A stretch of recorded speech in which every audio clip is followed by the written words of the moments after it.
Good afternoon, I'm Mai Rodriguez, and this is Newsfeed. The world mourning Pope Francis, who passed away on Monday at the age of 88. His death certificate says he died of stroke and irreversible cardiovascular arrest. The pontiff, who suffered double pneumonia this year, also fell into a coma. His death came as a shock following his public appearance in St. Peter's Square on Easter Sunday, where he even greeted crowds from an open-air Pope-mobile. Various tributes are held across the globe for Pope Francis. A special mass was conducted in his hometown of Buenos Aires, Argentina. Worshippers also lit candles and laid flowers for the first Latin American Pope. Meanwhile, church bells rang out here in the Philippines, where Francis was affectionately known by the nickname Lolo Kiko. Malaking dagok din yun sa simbahan, no? Kasi bilang sa amin mga kabataan din, isa siyang halimbawa Malaki siyang halimbawa sa amin na siya yung aming sinusundan, no? Since he is a vicar of Christ. Para sa akin po, parang na-serve naman niya po yung purpose na bilang Pope. I think naging magaling naman po siya sa niya, trabaho niya bilang parang leader ng nating mga Katoliko. Kaya ayun, nakakagulat and nakakalungkot din po at the same time. Catholics in Gaza also remembering Francis, who used his Easter message to call for a ceasefire in the war-torn area. He's very close to us all the time. He called us during all this war, this horrible war, for more than 1 year and a half. Daily he called us and to ask for peace, to pray for peace, and to give the blessing for all Gazan people and for all the Palestinians. In other news, China pushes back against ongoing joint military drills between the Philippines and the United States. The allies have begun 3 weeks of annual exercises known as Balikatan.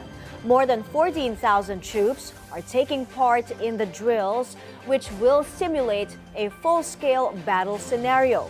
Beijing accuses Manila of undermining regional strategic stability.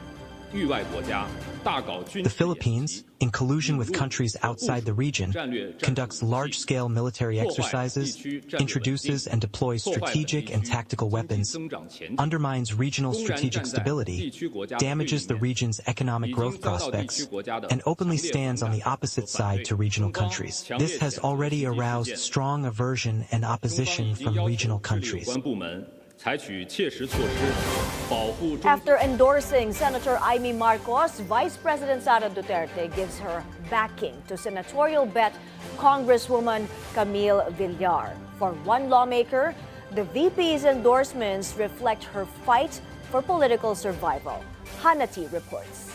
Sa panahon ngayon, Vice President Sara Duterte is putting her trust in Las Piñas Representative Camille Villar. She made that clear in a fresh 15-second campaign video, an official endorsement for the young lawmaker. The message is simple but strong. Real friends don't leave each other. A quiet nod to the Duterte-Villar friendship. VP Sara wore her campaign color green. Villar, the only daughter of former Senate President and ultra-billionario Manny Villar, wore their family's trademark orange. The endorsement comes as Villar remains part of the senatorial slate of President Bongbong Marcos, the Alyansa para sa Bagong Pilipinas. The video ends with a fist bump, a classic Duterte move. The Villars had earlier backed former President Rodrigo Duterte after he was arrested and turned over to the ICC in The Hague, Netherlands. For them, Duterte should not have been surrendered to a foreign court. VP Sara issued a statement even before the video came out. She says PDP Laban slate Duterte, Senator Amy Marcos, and Villar are united by a shared goal. So far, Villar has not left PBBM slate, unlike Senator Amy, who already has. But for one lawmaker, VP Sara's endorsements are no longer a shock, since she needs allies for her impending impeachment trial at the Senate. La Union 1st District Representative Paulo Ortega says these endorsements are no longer about platforms, but for political survival. The impeachment trial at the Senate is set to begin in July. Hanati,